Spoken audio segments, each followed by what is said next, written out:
Chapter 1. Science Bee. I'm so excited you're coming to church with me. I squeeze my best friend's hands and haul her into the chapel. I've been reluctant to put the label best friend on Riley since my birthday in March. I still feel betrayed when I think about it, but I don't hold it against her. Not anymore, anyway. That was months ago now. Sure, Riley says, glancing around at all the faces in the pews. Mom said we had to go. I look back at my mother, who tugs along Margaret Isabel, Riley's mom. Riley and I are in the same 5th grade class at school, and Margaret is the leader of the local girls' club unit, which Riley and I both attend. I shoot Margaret a grateful smile, but she doesn't seem to notice. It's not a very big church, is it? Riley comments as we sit down. I think it seems plenty big. I shrug. I guess that depends. Maybe Riley is used to one of the giant churches, like the one on the corner behind the animal hospital. We sit quietly through the sermon, though Riley fidgets with a piece of paper, then her ring, then the hem of her skirt before finally letting out a series of sighs. I glance at her several times, but since Riley doesn't say anything, I shrug it off. When the sermon ends, I excitedly lead her to Sunday school. Hello, Sister Garrett, I say as soon as I walk in. Guess who I brought with me? Riley Isabel. I beam with pride. Months ago, my teacher discovered that Riley was on our class roll, and I made it my personal mission to get Riley to church ever since then. Today, I have finally succeeded. Welcome, Riley! Sister Garrett smiles at her and helps her find a chair. We're so glad you could join us. The lesson is a familiar one to me, about loving your neighbor and treating others as you want to be treated. I nod along and supply answers, all while watching Riley's reactions. Riley answers correctly when called upon and definitely understands the principle. What did you think? I ask as we walk to the car after church. Did you like it? It was kind of boring, Riley says, wrinkling her nose. She climbs into the passenger seat of her car next to her mother. Oh! I look down, deflated, then I brighten. Well, it gets better. Come next week, too. It's always different. Thanks for the invite, Cassie, Margaret says warmly. Bye, Riley says, closing her door. Bye, I echo. Then I turn around to find my own mother. Bye. I stand in line with the rest of my 5th grade class after morning recess, waiting to file back into the room. Ms. Dawson presses her finger to her lips and waits for everyone to quiet down. All right, she says when it's finally silent. Let's file in like the almost 6th graders that you are. I cheer with the rest of my class. Just 2 more months, and we are done with this year. I was new at the beginning of the year, having just moved to Arkansas from Texas. Now 9 months later, I feel like I know everyone, and everyone knows me. Just one space behind me in line, Riley leans toward me. Almost 6th graders, right? Yeah, I nod. Miss Dawson watches while the entire class settles into their schoolwork. Slowly, the excited chatter dies down, and chairs stop bumping into the desks. I glance at the assignment on the board and pull out my notebook. Around me, my classmates do the same until silence fills the classroom. Ms. Dawson clears her throat. If I could have everyone's attention, please. I look up from my work. My teacher holds up a lined sheet of computer paper. Ms. King is putting on a talent show at the end of the month. Anyone who wants to participate needs to sign up. Make sure you write down your talent. A talent show! I straighten up, excited. I'd heard rumors about this already. I love talent shows. I always participate. But usually I sing, and this time, I feel like doing something different. I tap my pencil to my lips. What else can I do? A few weeks ago, I thought I wanted to be a comedian, but I can't think of anything funny at the moment. What else is there? I smile as an idea comes to me. I wait until the sign-up sheet stops at my desk. Then I carefully pencil in my name. Cassandra Jones, clarinet. I beam down at the sign-up sheet. Band practices with my dad are going extremely well. He'll be so pleased with my desire to play the clarinet in the show. I pass the paper along. I finish my assignment and pull out a book to read, hoping to get a few paragraphs in before Ms. Dawson gives us something else to do. An office helper comes into the room and hands a note to Ms. Dawson. She scans it and looks up. Cassandra, Mrs. Holland wants to see you. I frown. I've only met Mrs. Holland once, when I thought about joining the Odyssey of the Mind team. That aspiration didn't last long, and I never spoken to Mrs. Holland again. What does she want now? I close my book and stick it in my desk. Mrs. Holland is instructing a small group of kids when I knock on the open classroom door. Oh, hold on, Cassandra. She puts down the dry erase marker and grabs a pack of papers off her desk. Then she comes to the doorway. You know, we could have really used you during the Odyssey of the Mind competition. You just didn't want to? I shrug. I don't feel like explaining that I didn't feel capable of the challenges, or that the other team members hadn't welcomed me.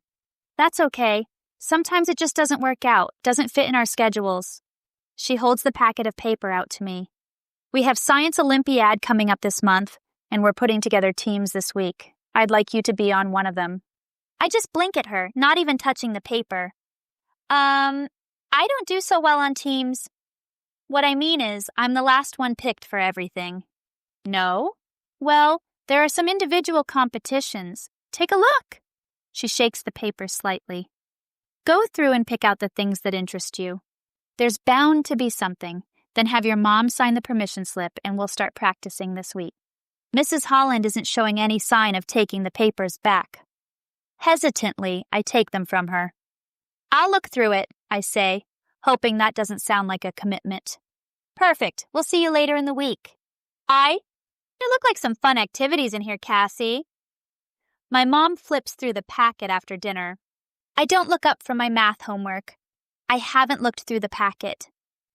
The experience I had with the teams during the Odyssey of the Mind challenges was enough for me. I have no desire to participate in anything like that again.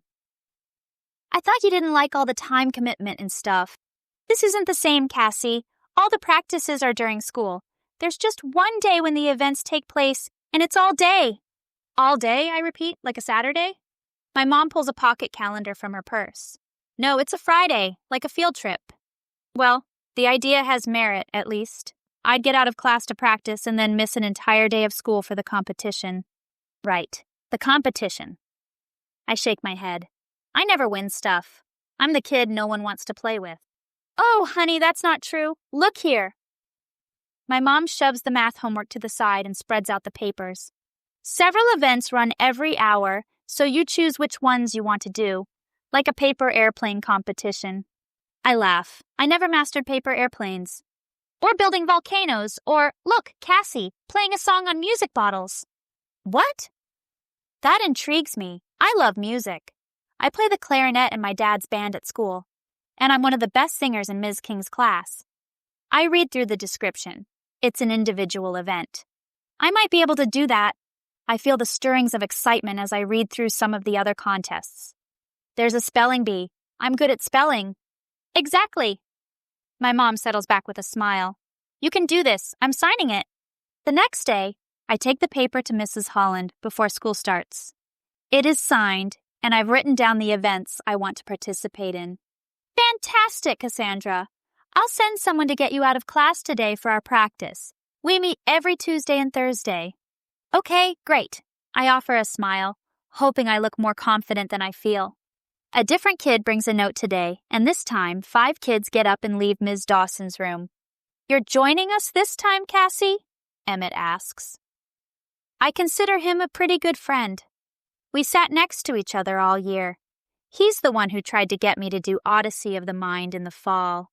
And even though I backed out, he's never held it against me. Yeah, I think so, I say. It doesn't look that hard. And it doesn't require as much time commitment. You'll do great, he says. Not everyone thinks so. Her again! Jerry scowls when I walk in with the group from my class. She made our team worse last time. I'm not working with her. Some of the kids titter with laughter, but Mrs. Holland hushes them. Jerry, that's a horrible way to treat someone. She probably doesn't want to be on your team either. I definitely do not. I do not want to be anywhere near him. That being said, Mrs. Holland continues, many of you did sign up for events that require a partner. I'll let you know who else signed up, and you can choose from those people. She starts going through some of the activities that didn't interest me, listing off the people who signed up. Then she says, Science Spelling Bee, Cassandra Jones, Sanderson Cox, Jerry Freeman, and Brenna Atkins. No way am I pairing up with either of those girls, Jerry says. Bunch of geeks. He leans his chair back and looks at another boy across the room. Sanderson, man! Sanderson leans back too and gives him a thumbs up. I look around for Brenna. Brenna is in Ms. Wade's class, so I know her by name only. I spot her at another table, her arms folded across her chest. She has shoulder-length, frizzy blonde hair and colorful plastic glasses frames like me. I wave at her, try to get her attention, but she just sits there with a scowl on her face. All right, that's done, Mrs. Holland says. Let's start with your first event. Stations are set up around the room. If you can't remember what you signed up for, go check your paper. Up, we only have 10 more minutes of class. Chapter 2. Tears and Hugs. Mother's Day is in 2 weeks, Ms. Dawson says, handing each of us an empty 2-liter soda bottle. To go along with our studies on plants and energy, we're going to make miniature greenhouses. I accept the green bottle with curiosity and eagerness. How is this going to turn into a greenhouse? Have you ever done this before? I ask Emmett, watching as he starts to cut his bottle at the bottom. Yeah, he says, nodding. It was an Odyssey of the Mind project a few years ago. Oh, which means I will be absolutely horrible at this. I scowl, remembering Brenna and our unsuccessful practice for Science Olympiad. As if reading my mind, Emmett adds, this is really easy. You just add the dirt and seeds and leave it in the sun. By the time I follow Ms. Dawson's directions and set my bottle greenhouse in the windowsill, I have hope that Emmett is right. I think what a lovely surprise it will be for Mother's Day. Of course, my mom does have a tendency to kill all the plants she tries to grow. I frown. Maybe there is someone else I could give it to. By Thursday, I feel much more confident with my chosen activities. The bottle music consists of empty soda bottles that I have to fill up with water so that each one will play a note when I blow across the top of it. The water level dictates what the note will be. It isn't hard. The spelling bee isn't as agreeable, or rather my partner isn't as agreeable. Brenna doesn't want to practice with me and refuses to spell words when I throw them at her. When it's my turn to spell, she makes noises or says time over and over again. It frustrates me to no end, and I wish I could just do the event by myself. 1 more week, guys, Mrs. Holland says as we file out. Next Friday is our competition. I chatter non-stop about Science Olympiad with my sister Emily on the bus. It sounds like fun, Emily says. I want to do it too. Maybe when you're in 4th grade, I say superiorly. They don't have any 3rd graders doing it. We walk the 1/4 mile from the bus to our house. There's Mom, Scott, my 6-year-old brother, says. Sure enough, Mom sits on the porch steps between 2 of the 4 white pillars in front of the house. That is unusual. She's usually inside, making dinner or sewing or folding laundry when we get home. I can't think of the last time she met us outside. Hi, kids, she greets, the corners of her mouth drawing down. Everyone go in and sit on the couch, okay? I have something important to talk to you about. My mother's expression is ominous. I try to read her eyes. This is serious, but maybe it isn't bad. It could just be life-changing. Like maybe she's pregnant. Hope flares for a second. I would love another brother or sister. But just as quickly, that hope dissipates. There is no glimmer of excitement in her face, no quiver of barely contained joy around her mouth. What is it? I ask, not moving from the front porch. Go sit on the couch, please. I'm coming too. I sit next to Annette and Emily. I clasp my hands in my lap and hold very still, trying not to be nervous about whatever it is my mom has to say. Mom comes in and stands in front of us.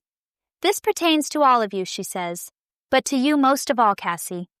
She trains her gaze on me. Taking a deep breath, she says, Scaredy was hit by a car today. He's dead. The world tilts. I think my mom is saying something else, but I can't focus. My ears ring. Wait, I say. I don't understand. How do you know he's dead? I stand up. I need to see him. Cassie. Tears glisten in my mom's eyes. He's dead, honey. I had to clean up the body. No, I shake my head. Not my sweet Scaredy, with his skinny little tail and the way he always got in my lap when I sat on the floor. He can't be dead, I gasp out, a sob building in my stomach. I didn't even say bye this morning. The cry bursts out of me, gaining momentum. It steals my breath, and I put my hands on my knees, quick little sobs escaping with each gulp of air. No, no, no, no! Come here, sweetie. My mom holds out her arms, but I don't move from the couch. I curl around myself, a physical ache spreading from my chest to my shoulders and down my arms. The noises that leave my mouth don't even sound human. I press my hands to my mouth, but it does nothing to muffle the ragged gasps. Beside me, I am vaguely aware of my brother and sisters crying too, but their grief can't compare to mine. Scaredy was my dog. Riley gave him to me. I loved him, and he loved me. What will I do now? How can I possibly continue on alone? Chapter 3. Time not slipping. No amount of comfort or consolation eases the pain. I sit at the dinner table with tears rolling down my cheeks. I bite my lips several times to stop the whimpers that creep through. It was just a dog, Cassie, my dad says, losing patience. Everyone else is done crying. I lower my head and stare at my plate, covered in food my mom hopes I will eat. I have no response from my father. I only know the awful pain I feel in my whole body, the loss of a soul, a kindred spirit. Jim, she loved that dog, Mom says. Let her mourn. He grunts. Well, not at the dinner table. I back my chair away. I just want to lie down anyway. No one stops me as I go to my room. I collapse on my bed and close my eyes, willing sleep to come. Surely, at least in my sleep, I will find relief.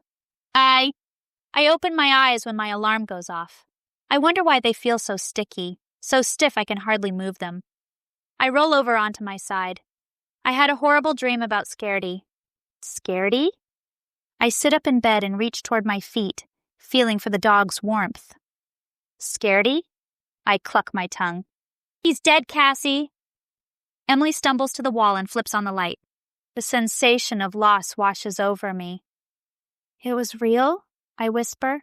So it hadn't been a horrible dream. It happened. I take several deep breaths, trying to control the pain before the tears can overflow. I am not successful. I put my face in my hands to muffle the sounds of my crying. Cassie? Emily leans toward me and looks at me sympathetically. Can I help you? I shake my head. No one can help me. My mom is up with us, which is unusual. I am responsible for getting everyone to the bus. And if there is a problem, my dad is generally around, getting ready for work. She comes into the bathroom as I pull my long hair into a ponytail. How are you, honey? She asks, brushing a few strands behind my ears. I shrug, keeping my eyes on my reflection. I can't speak, or the dam of emotions will break. My mother wraps her arms around me from behind and kisses my cheek. I know you loved him, Cassie. I'm so sorry. My nostrils flare, and my eyes redden. My face crumples, and I turn into my mother, sobbing. I miss him already. I won't have to rush out the door anymore to make sure he doesn't sneak out with me, or ask my dad to take him for a walk because I forgot. Mom brushes a stray piece of hair from my face. You've got to go to the bus. Will you be okay at school today? I nod, dropping my eyes so my mother won't see my uncertainty. I have no idea how I'll be. I find out soon enough. I sit in the back of the bus and stare out the window so I can cry without anyone noticing me. But as soon as I get off, everyone notices. Cassie, have you been crying? Betsy asks, taking me by the arm and peering into my face. Our dog died, Emily says, turning around to see us. She pulls her face into a grimace. We're all sad about it. My eyes burn, and I press the palm of my hand to my head. My dog died. I'm so sorry. Betsy hugs me. She hovers over me protectively as we walk through the halls toward the 5th grade corridor.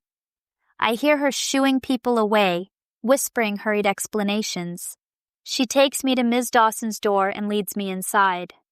Where's your desk, Cassie? I point, and Betsy helps me sit down. I'll see you after school, okay? Betsy says, crouching in front of me. I nod, grateful for her help, but feeling more numb than anything else. Betsy says a few words to Ms. Dawson, and then again to Riley and Andrea as they walk into the classroom. Scaredy died. Riley stands in front of my desk, her own expression falling. How could you let him die? Riley! Andrea shoves her away. Cassie, I'm so sorry about your dog. I can't even feel any self-indignation over Riley's accusation.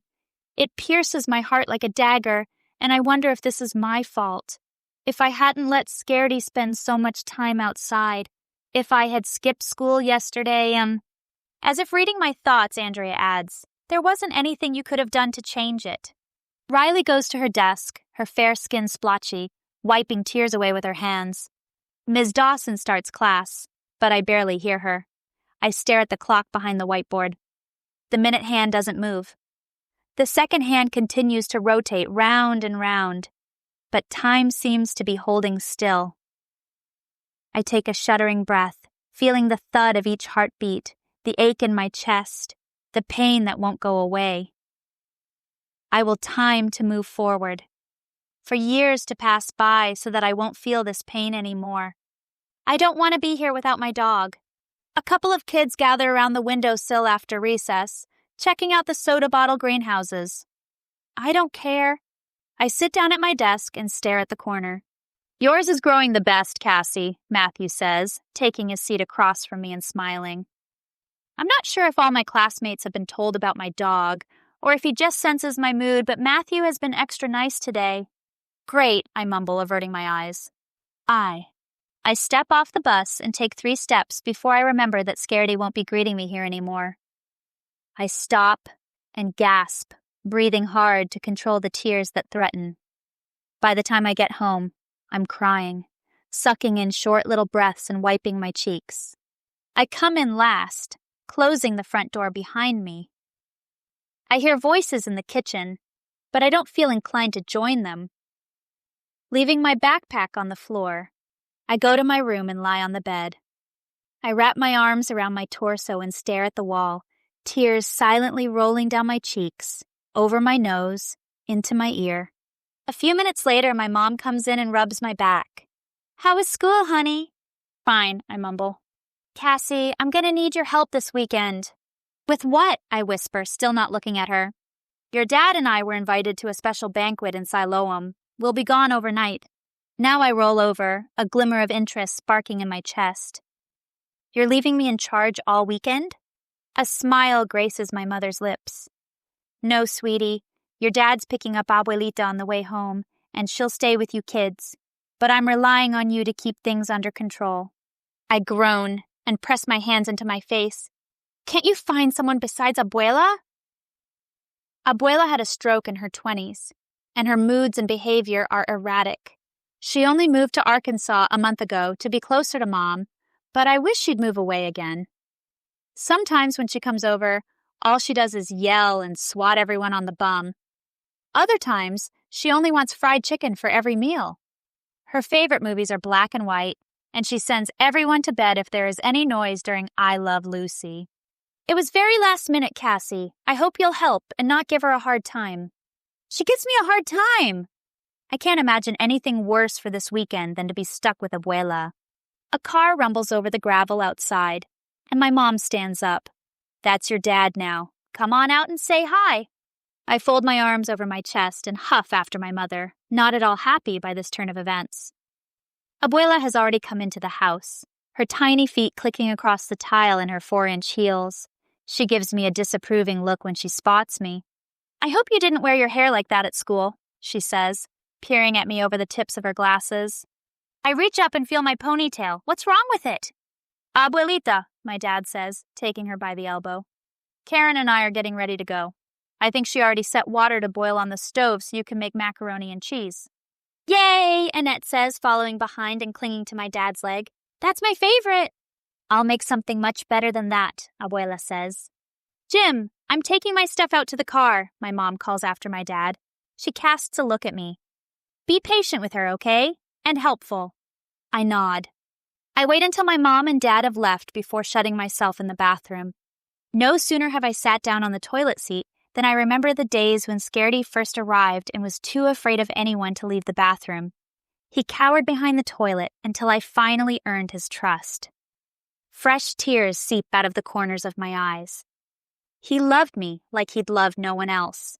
The door barges open, and I jump off the toilet seat in surprise, glad I haven't actually been using the bathroom. "Abuela!" I exclaim. "You're not supposed to come in when I'm in here." My parents have rules about not locking the bathroom door, but they also have rules about respecting someone else's privacy. "You've been in here too long," my grandmother says. "It's time for dinner." My lip trembles, and I suck in a breath, trying to compose myself. For all I know, Abuela will make fun of me for crying. "I'm not feeling well. I think I'll just go to bed." "You can't stay in the bathroom moping all evening," Abuela says. "You think I can't see you've been crying? Everyone else is eating." I doubt I would eat, even if I weren't upset. It smells like my grandma has made hash, the name she uses for anything involving potatoes and eggs. "I can't eat. I'm going to throw up." I make a noise in the back of my throat. She makes a face. "Fine, but don't get up in an hour expecting food. It's now or never, and your mom told you to help me." "Ask Emily," I say, in no mood to humor my grandmother. "She's just as capable." "Probably more so," Abuela agrees. "More responsible." "Go ask her then," I say, and leave me alone. At least Emily's ability to be the best at everything has its benefits. Abuela leaves the bathroom, and I stumble off to my bed. I sob into my blanket until my eyes are too sore to cry anymore, and my head pounds like someone is swinging a hammer into one side every few seconds. I lie there in misery until exhaustion makes it impossible to keep thinking. Chapter 4. Home cooking. No dog pulling at my blankets wakes me in the morning, but my body feels oversaturated with sleep, and I can't stay in bed past 6. I go to the bathroom and wash my face, feeling more invigorated than the day before. The guest room where Abuela is sleeping is on the other side of the house, past the kitchen. Abuela doesn't like to get up early either, so for now, my time is my own. I put on a sweater and step outside into the crisp morning air. Crazy because I know by mid-afternoon it will be too hot for pants. I shove my hands in my pockets and take a deep breath, waiting for the tears to come. They don't. Instead, I just feel calm and accepting. I head toward the road, wanting to see the place where Scaredy was hit. I can't imagine the type of person who would run over someone's dog and just keep going.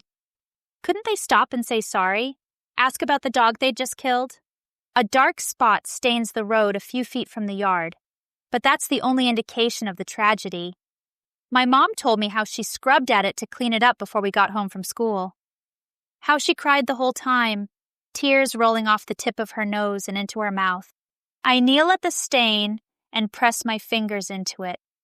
A few loose pieces of gravel tumble away from me. I pick up one of the small rocks and examine it. It has a darker tint to it, though I have no idea if it's blood or just the natural color. A breeze blows past my face, whispering into my ear. I close my eyes and lift my head toward the sun. My heart beats a little harder, and I feel quite certain it's no ordinary breeze. I open my eyes again and peer down at the little rock in my hand. This holds a piece of my dog. Here is a remnant of him. I stick it in my pocket, and the tears come now, greedy in their desire to remind me of my loss. I wipe at them, trying to find again the peace I felt when I came outside. Abuela doesn't make the day any easier, but I suppose maybe that's a good thing. By the time I come inside for my morning walk, Abuela is up, and she is furious that I went out alone without permission. I'm 11 years old, I say in the face of the verbal onslaught. I can go for a walk when I feel like it. Not without getting permission, young lady, Abuela says, shaking her finger in my face. Sure I can, I say, not about to back down. My mom lets me. I just tell her I'm going outside. Sometimes I don't even do that. Which isn't exactly true. I'm not your mother, am I? My grandmother reaches down and swats my bum. When I'm here, you obey my rules. My face burns with humiliation. My dad doesn't even spank me anymore. I huff away from my grandmother and throw myself into my chores, staying out of sight. The anger and resentment, at least, give me something to chafe at other than my aching heart. We succeed in having macaroni and cheese for dinner only because Emily made it before Abuela had a chance to intervene.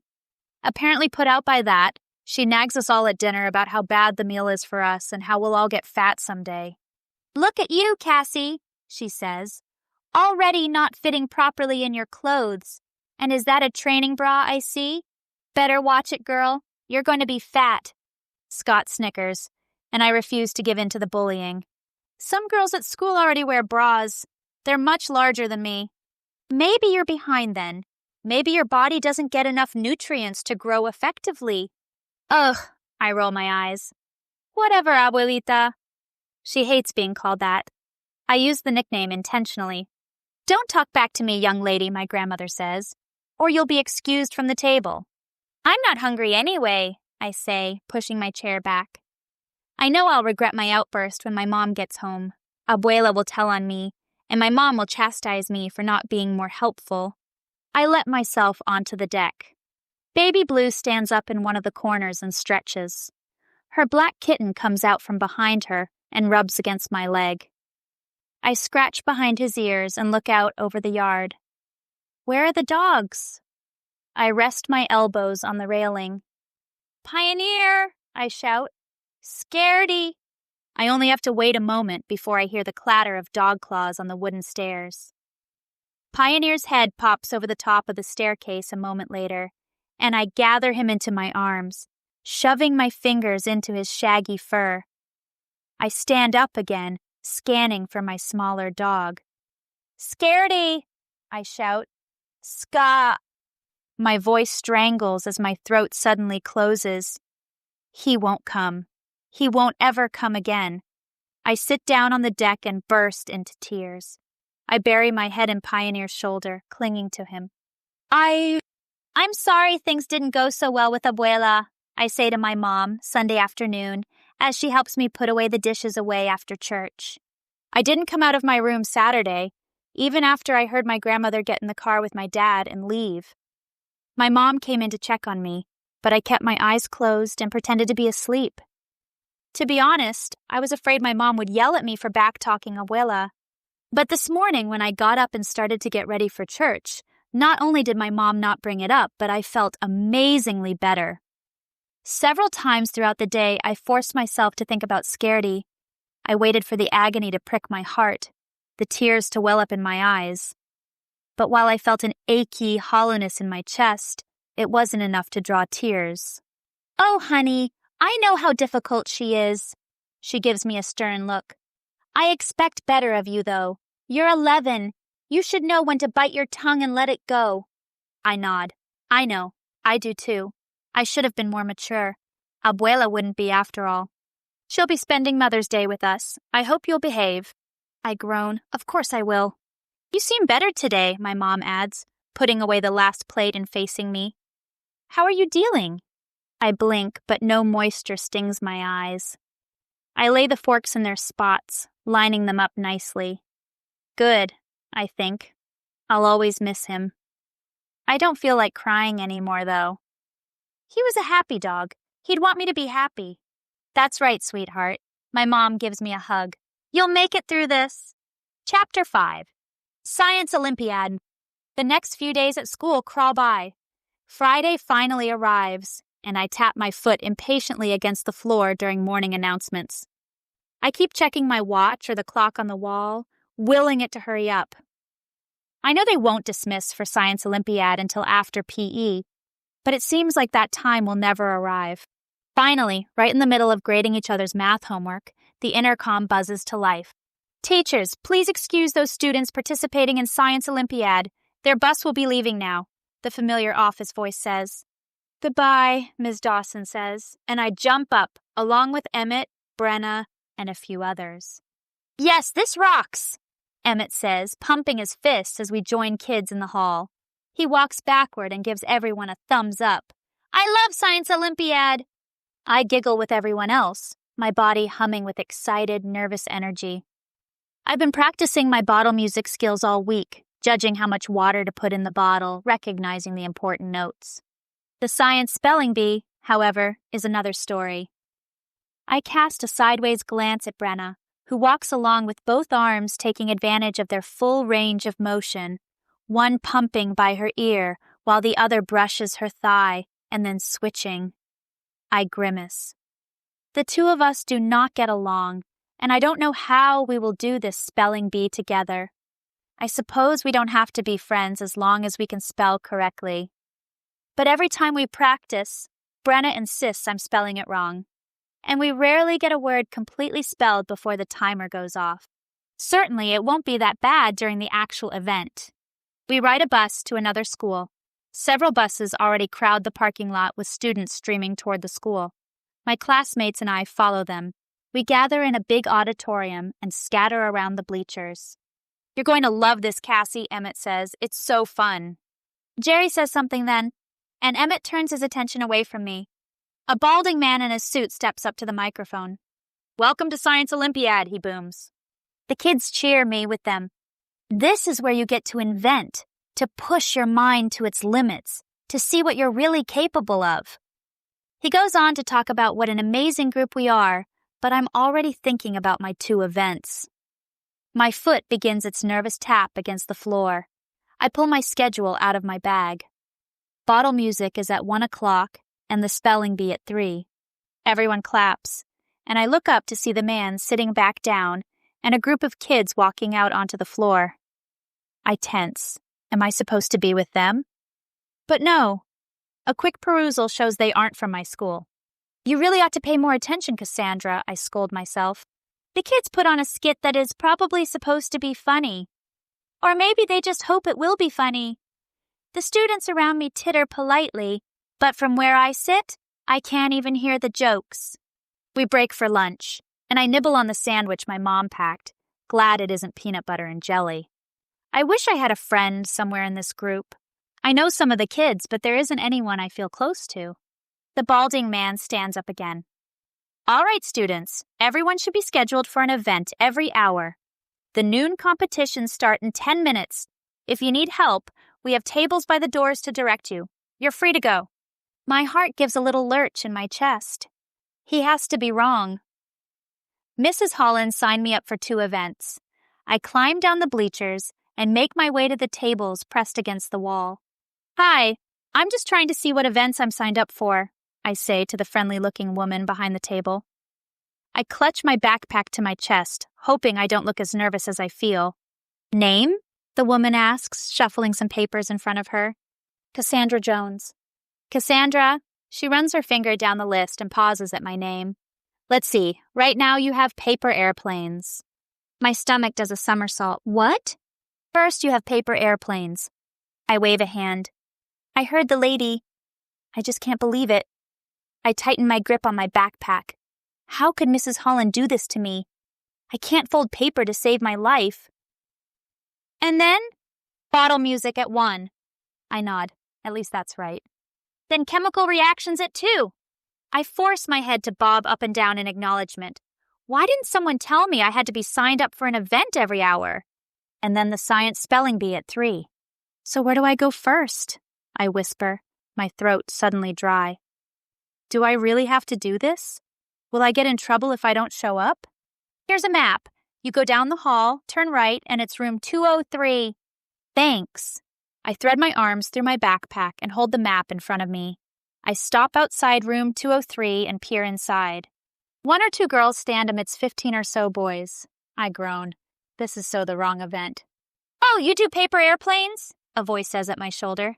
I turn around. A boy stands there. He gives me a grin. Bright brown eyes behind wire-frame glasses. I've seen him before at practice, so I know he's from my school, but we've never spoken. Come on, let's go in, he says, gesturing with his head. I don't feel like I have any choice but to follow. He sits down at a desk with a white sheet of paper on it. He picks up his paper and starts folding it. I sit next to him and slowly mimic his actions. I'm Miles. I don't think we've actually met before. I'm Cassie, I say, hoping he doesn't notice that I have no idea what to do. Okay, let's get started, a teacher at the front of the room says. The 3 airplanes that fly the farthest win. Everyone gets 2 tries. Make your first airplane. Miles stops talking and concentrates on making his plane, his eyebrows furrowing toward the bridge of his nose as he focuses. I bend my paper as quickly as I can, but Miles is too fast to follow. He stands up and joins the line of kids ready to throw their plane. Just get it over with, I mutter. I get in line behind him. Oh, hey, he says, then turns back to watching the competition. My stomach knots up. In a moment, he'll know I'm a fraud, not even a real paper airplane mechanic. Chapter 6 of Aeroplanes. Miles throws his airplane, narrowing his eyes and leaning forward as it glides through the air. His shoulders relax as it slides closer to the other airplanes. And then a pleased smile pushes his lips upward as it flies past. Yes, he says, pumping his fists. I'm the only person who hasn't gone yet. He turns toward me. Your turn, he says. My heart thumps so hard in my throat I can't breathe. I step forward, aim my crumpled paper, and throw. It arcs upward at nearly a 90-degree angle before taking a nosedive and crashing a few inches in front of me. The other kids hoot and laugh. My face burns and I swallow back tears. I fight the urge to run from the room. Round 2, the teacher says, and the kids start on their next airplane. I return to my seat, keeping my eyes lowered. Hey, Cassie, Miles says. I don't look at him, certain he'll just make fun of me too. Cassie, he whispers, leaning closer. What? I bend my paper in half and stare at it. You don't know how to make an airplane, huh? Here. He takes my paper from me. Let me help you.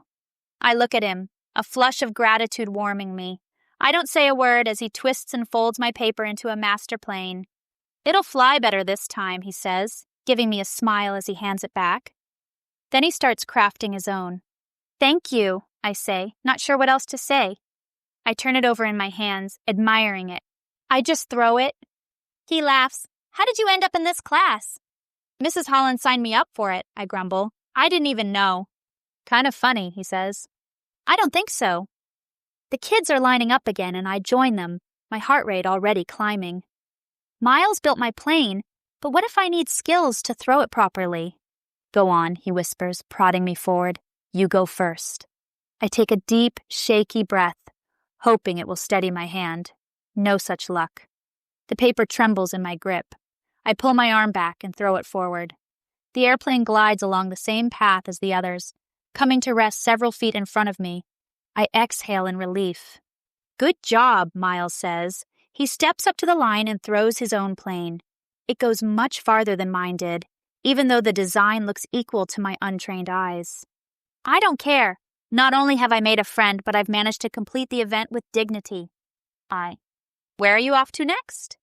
Miles exits the room behind me, holding a certificate in his hand that says second place. Bottle music, I answer, my cheeks warming. This is the event I feel confident in, and yet suddenly I feel sheepish. Is it dumb to know how to play music on bottles filled with water? Oh, Miles says, cocking his head to the side. I like music. Yeah? I relax. He isn't going to make fun of me. My dad directs a band at school. You should join us. Nah, I just like to sing. He gives me a wave. Good luck. See you in school. Bye. I wave back and follow my map to the next classroom. I walk in, glad to see no one else inside. Hello? I call out, looking for the teacher. Hello? Mrs. King comes around a corner, the music teacher from my own elementary school. Hi, Cassie. I'm so pleased to see you. I was happy to see your name on the sign-up list. You're so good with music. I warm under the praise. Mrs. King always makes me feel talented. Hi, I didn't know you were the teacher in charge of this event. Yep. She put 7 empty glass bottles on a table. You're the only person signed up for this hour. Ready? I nod and put my backpack down. Ready. I take the pitcher of water and fill the first water bottle.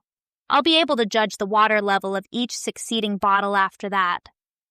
Putting the pitcher down, I lean over and blow across the top. The pitch isn't exactly right. I add a smidgen more of water, then blow again. It sounds pretty low, but I need an A. For sure. I add a little bit more and try again. There. That's the sound I want. I glance at the piano against the wall. I badly want to hit the note on the keys, but I'll lose points if I do. I have to trust my ear. But if my A is off, all the rest of the scale will be too. I cross my mental fingers and fill the next bottle. Using the first one as my judging point, I blow across it until I get what sounds like a B. I continue with the rest of the bottles. When I fill the last one and blow across it, I hope the note is actually a G and doesn't just sound like it to me. Marvelous! Mrs. King claps her hands and smiles. Perfect score, Cassie. I straighten up, satisfaction warming my chest. Between bottle music and Miles, the day isn't a total loss after all. I step into the room for the spelling bee at 3 o'clock. 6 other kids are already seated around desks. A quick glance around shows no sign of Brenna. Maybe she won't show? That might not be such a bad thing. Faking it through the last event exhausted me. I sit down at an empty desk and fold my hands in front of me. A woman comes in with a folder and checks the clock. All right, let's get started. Her eyes land on me and she frowns. Where's your partner, doll? Right here. Brenna bursts in, her hair flying around her head, crumpled papers bursting out of her backpack. She seats herself next to me and faces the front without a word to me. Ready? Perfect. The woman nods. I'm Ms. Lech, and I'll call the words out to you. You'll confer together about the spelling, and one of you will spell it out. If the team before you can't spell their word, it will get passed to the next team for 1 point. The first few words aren't too hard. I even know the ones that the other teams have to spell, and I begin to relax. Maybe it won't matter that I don't like my partner. Cassie and Brenna, Ms. Lech says. Canoeing. Do you know it? Brenna hisses. I shake my head. No, I know how to spell canoe. Brenna writes it out on a piece of paper. So if we drop the E and add the ing, it looks like this. I read the word canoing. That can't be right. It looks like canoeing. 1 minute left, Ms. Lech says. Brenna crosses out the O as well. Caning? I say skeptically. Brenna crumples up the paper and tosses it to the ground. Well, what are your suggestions? I don't have any, really. 10 seconds, ladies. Just say something, Brenna hisses. Canoeing, I blurt. Canuing. Ugh, that's wrong. I just know it. Nothing about it fits. That is incorrect. Next team? The girl clears her throat and sits up straighter. Canoeing, Canoeing. That is correct. I groan. Of course. Just like it sounds. Brenna and I are down by 2 points now. What does canoeing have to do with science anyway? I grumble. Huh, Brenna agrees. Probably the closest to a decent conversation we've ever had. The next few words aren't difficult, and we climb back up. Soon we're in second place again. Okay, this is the last round, Ms. Lech says. These are the ones that really count. Team 1, kinetic. They hunch over and debate for several seconds. And then the boy says, kinetic. Chenetic. Kinetic. I'm sorry, that's incorrect. Team 2? I sit up straighter. That's us. If we can get this extra point, we'll be in second place. How do we spell this, Brenna? Okay. Brenna has her paper out already. KCH. She writes down kinetic. No, that looks like China, I say, shaking my head. Okay, Brenna tries again. Kinetic. I slap the table. That's it. Brenna clears her throat. Kinetic, Kenetic. I'm sorry, that's incorrect. Team 3? We listen as they get it wrong as well. Team 4 finally spells it correctly, and I shake my head. Off by 1 letter. The round ends, and Brenna and I are in third place. Brenna shrugs as she takes our certificate. We didn't do too bad. There are only 4 teams. Yeah, I agree. It wasn't so bad. Chapter 7. Domino's Rule.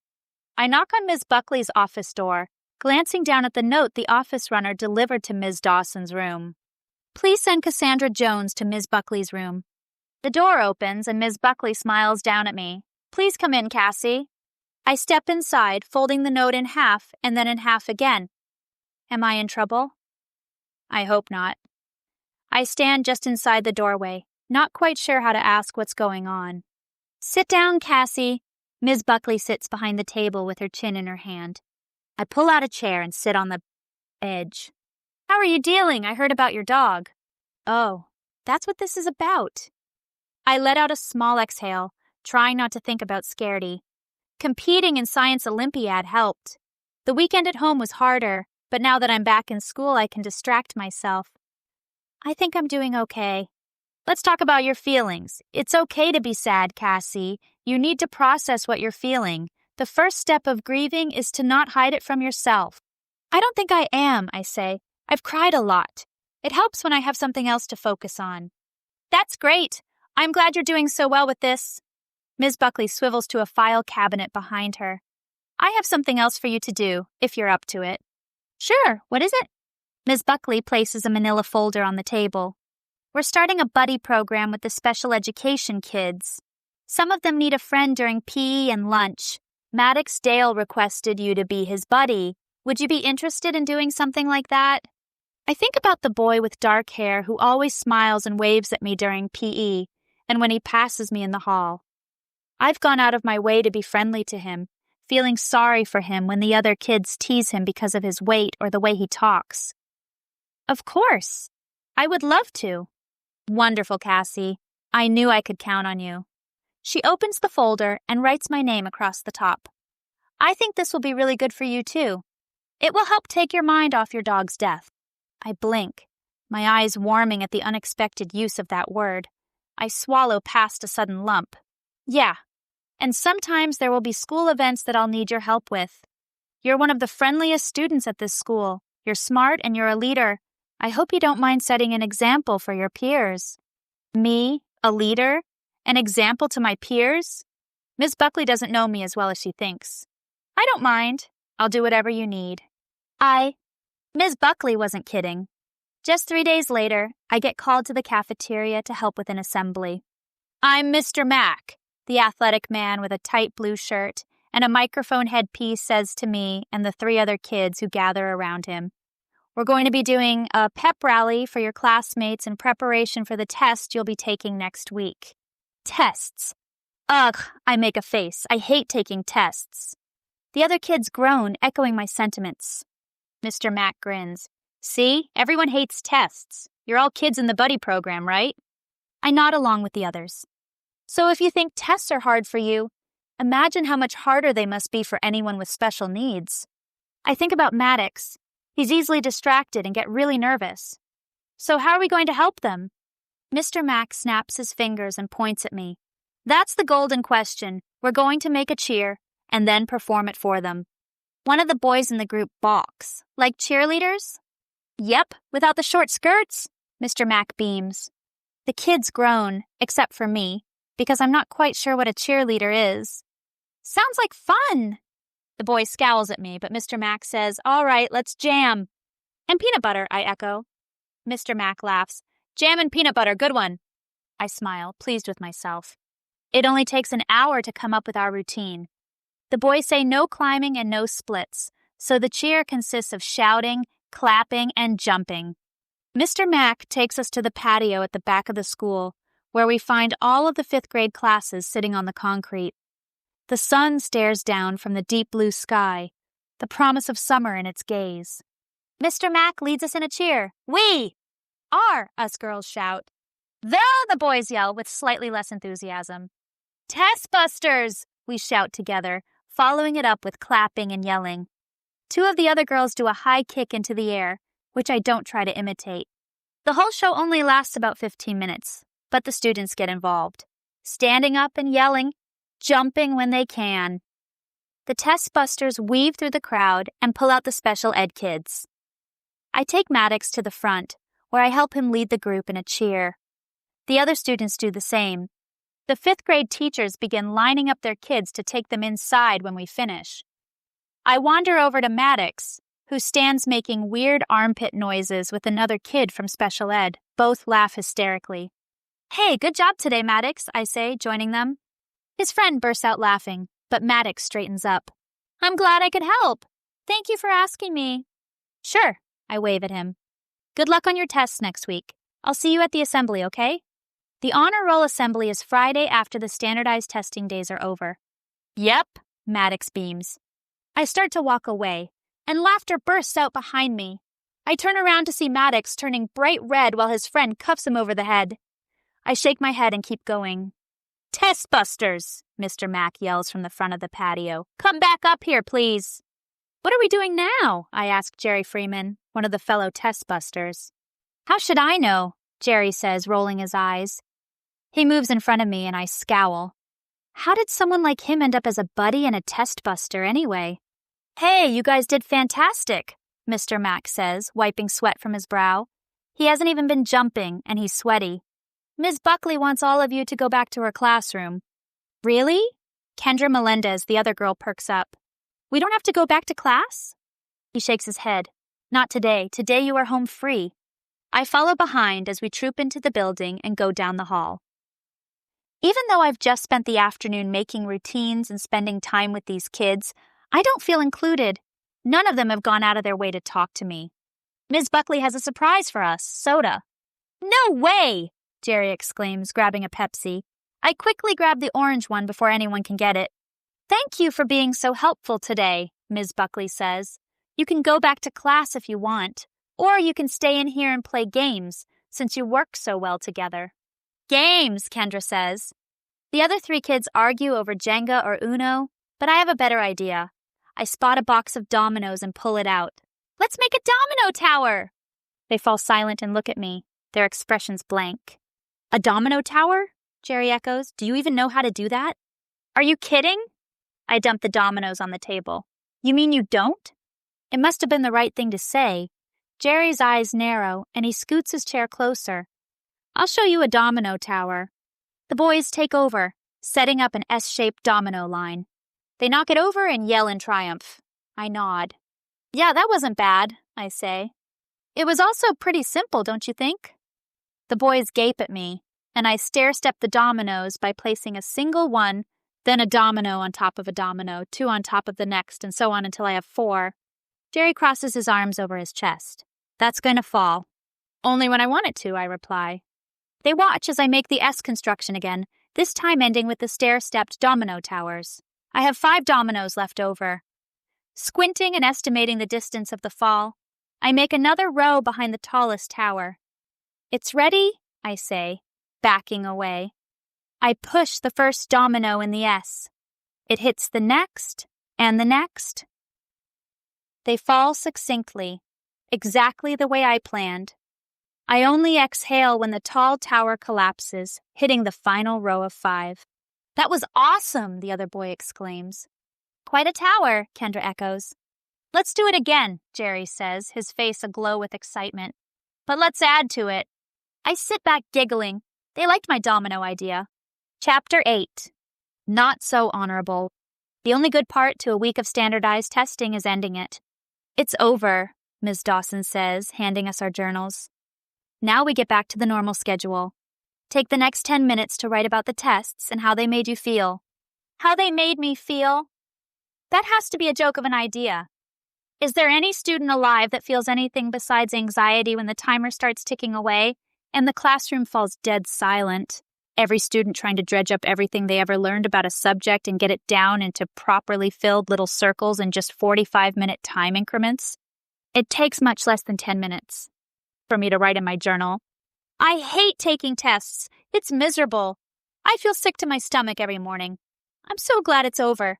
I would rather have homework every night than take another test. There's nothing else I want to say on the subject. I keep my pencil poised over the paper, though, lest Ms. Dawson notice that I'm not writing anymore. The fuzzy sound that always precedes announcements fills the room, and the class sits at attention. Teachers, we'll begin dismissing for the honor roll assembly now. 5th and 6th graders, please exit through the back of the school and come into the cafeteria from outside. I jump into line, claiming my spot behind Riley. I love the honor roll assembly, I say. It's like a big announcement that school is almost over. That's because you always make the honor roll, Riley says grumpily. I have no response to that. Riley isn't dumb. She just doesn't like to do anything with school. Maybe you'll make it this time? I suggest. I already know my grades, Riley replies, rolling her eyes. I'm spared from having to make a further response when Ms. Dawson leads us from the room. We go out the back of the school and cut around the side. The younger kids are already in the cafeteria, sitting in long lines on the hard floor with teachers in chairs in the aisles. The noise blasts through my ears when I walk in. 5th graders over here, Ms. Fratz, the school principal says. We file into a row behind Ms. Wade's class. As soon as I sit down in a chair on the cold linoleum floor, the chatter begins. Becky leans across me to talk to Andrea, and a kid in front turns around to talk to Matthew. Miss Dawson huddles up with the other 5th grade teachers, and they begin an intense conversation, throwing their arms out and laughing every few moments. It isn't my first assembly, but the noise level shocks me. Somewhere in this crowd are my sister and brother, but I can barely see past the heads in the row in front of me, much less the third and first graders. The sixth graders file in, occupying the space behind us and filling up the cafeteria. Only once they have seated do the teachers begin to walk among us, fingers to their lips as they shush us. Ms. Fratz climbs the stage and stops in front of the microphone. "Welcome, Walker Wildcats, to our honor roll assembly." The loud cheering roars through the room like a wave crashing on the shore. Ms. Fratz claps her hands until everyone quiets down. "Congratulations on completing your standardized tests. With just 2 more weeks of school, the finish line is in sight." This time, even the teachers smile and cheer. I lean forward to catch Riley's eye, giving her a big smile. "See? That's what this is all about. We're almost done with 5th grade. Riley nods but doesn't return the smile. "To begin," Ms. Fratz continues, "we will start with our most dedicated students. When I say your name, please stand. The Walker Whizzes." I sit up straighter as Ms. Fratz explains that the Walker Whizzes are the kids who have straight A's, who manage to average a perfect 4.0. I hope I'm in this group. I study hard, do my homework on time, and always get good grades on my tests. Ms. Fratz begins calling out names, starting with the first graders. Easy for them to maintain a high grade. What's hard in first grade? I notice Scott's name isn't called, but that isn't a big shock. He hates school and hates doing his homework. Ms. Fratz has reached 3rd grade now. The group of students standing is small, just a few scattered throughout each class. "Emily Jones." My ears perk up. That's my sister. If my younger sister is a Walker Whiz, I certainly will be too. Ms. Fratz calls Emmett's name, then Jerry Freeman, then Sherry Kelsey. Wait, she skipped me. I want to jump up and interrupt her, but I know that it's futile. My eyes burn, and I swallow past a lump in my throat. A mistake, it has to be a mistake. How could Emily possibly do better than me? Ms. Fratz has moved on to the 6th graders, and I try hard not to cry. It isn't a mistake. I didn't make the honor roll. Everyone give a big round of applause for our Walker Whizzes. The clapping is less enthusiastic this time. Please be seated. And now for our next group, the Wildcat Wonders. I tune out her voice as Ms. Fratz describes these students as having mostly A's with a few B's. All I really hear is that these kids aren't as good or as smart as the first group. If I'm not a Walker Whiz, I may as well be nothing. The list is longer this time, with many more students standing when Ms. Fratz goes through the grades. I'm not surprised when my name is called with several other 5th graders. I stand up, blinking back tears that I hope no one notices. I don't want to be a Wildcat Wonder. Ms. Fratz congratulates us all, and I quickly sit down, glad not to be under everyone's gazes anymore. I don't pay attention to the rest of the assembly. Chapter 9. Greenhouse Bombs. Spirits are high as we head back to class, the kids all riled up and excited. Almost half of the kids have made the honor roll with a 3.0 or above. I can't get over the heavy disappointment in my chest. I really thought I did better than that. "Don't forget your greenhouses," Ms. Dawson calls over the dull roar of students gathering their backpacks. "Sunday is Mother's Day." I dutifully go to the window and pick up my plant.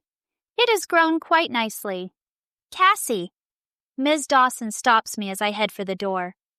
"You've seemed a bit sad all day. What's wrong?" "Oh, nothing." I force a smile. I know I have no reason to be upset.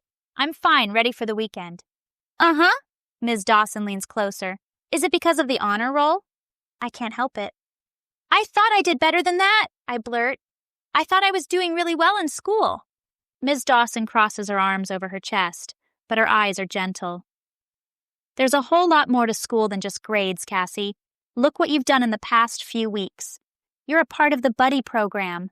You were a test buster. You're accomplishing a lot more than just getting good grades. That's all part of your education, Cassandra." I consider her words and then I nod. Yeah, you're right. I can't quite bring myself to let go of the sadness, but my teacher's words make a lot of sense. I have accomplished a lot this year. I don't have time to mull over my honor roll status for long, however.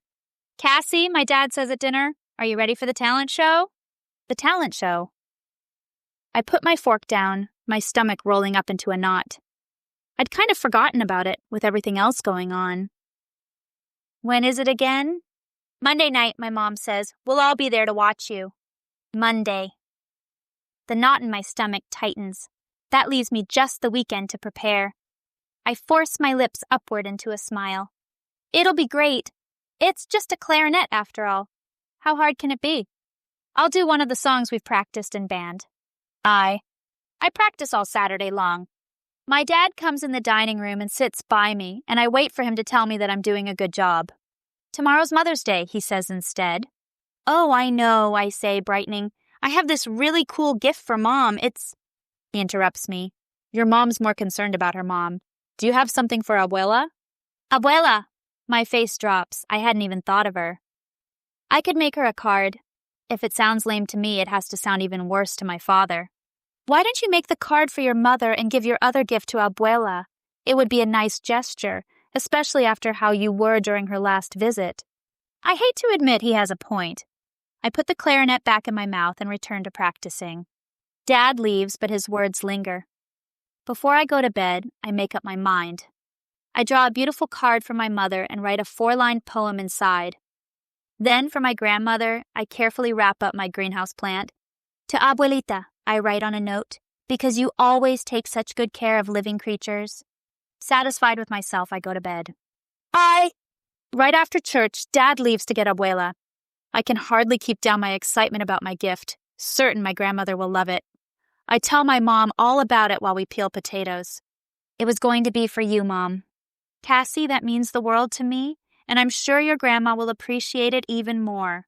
Dad must have had the talk with all us kids, because Abuela has an assortment of mishapped gifts placed in front of her as soon as she sits on the couch. Happy Mother's Day, Mom, my mom says, kissing her cheek and handing her a box with an extravagant bow on it. Chocolate-covered cherries, Abuela says, opening it. My favorite. She opens each gift in turn, oohing over the cutout snowflake and ironed magnets. Finally, she gets to mine, and I sit up straighter. I can't wait for my family to see this. Abuela picks up the soda bottle from its upright position on the floor. A bomb, she shouts, giving it 3 good, solid shakes. I press my hands to my cheeks and gasp. Abuela, no, I cry. Mom, Mrs. Jones murmurs, stepping in and taking the bottle from her. That was fragile. I want to tear my eyes away as my mother slowly unwraps the greenhouse. The growing little plant is gone. Dirt splatters the sides of the soda bottle, coating the top. I burst into tears. Giving something that special to my grandmother was a foolish mistake. Abuela keeps apologizing. Mom sets the bottle in the kitchen window. Maybe it will grow back, Cassie, she says. Mine was the best in the class, I murmur bitterly. My mother puts an arm around my shoulders and kisses my temple. I'm sure it was beautiful, Cassie, she whispers. And someday we'll laugh about this. Chapter 10. Squeaky Nerves. The rest of Mother's Day flies by, and before I have a chance to pull out my instrument, it's bedtime. At least thoughts of the impending talent show shorten my greenhouse morning time. I wake up feeling queasy and shaky, and I know it isn't because of a dead plant. Get up, Cassie, Emily says, turning on the light and shaking me. It's time to get ready for school. I don't think I can go, I say, pulling the blanket over my head. My throat hurts. I give a mild cough. I'll get Mom. Emily leaves the room, and I groan. I might be able to fool my sister, but not my mother. Cassie? Mom moves the blanket and peers at me. She presses a hand to my forehead. What's wrong?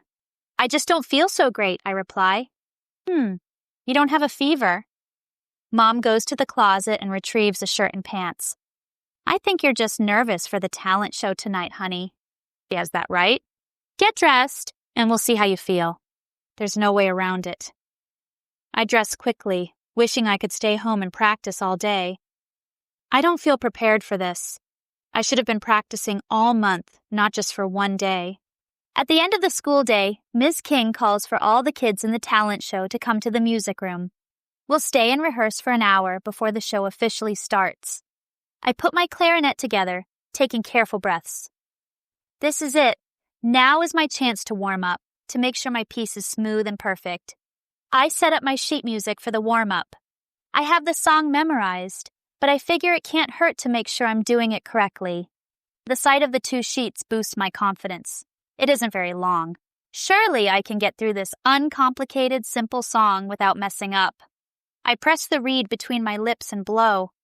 The note that squeaks out is anything but pleasant.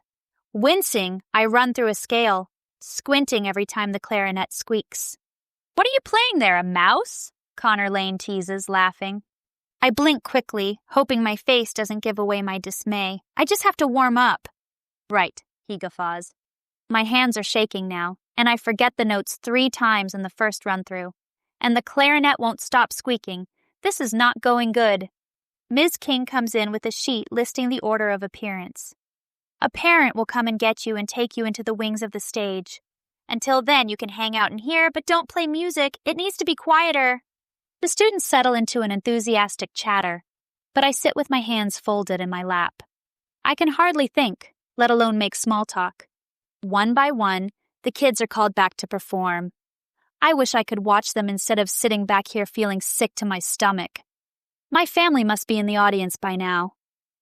I pick up my clarinet and grip it tightly. The parent pokes her head in the room, consulting her paper. "Cassandra Jones?" She lifts her eyes and glances around. I stand, my knees quivering. "Here."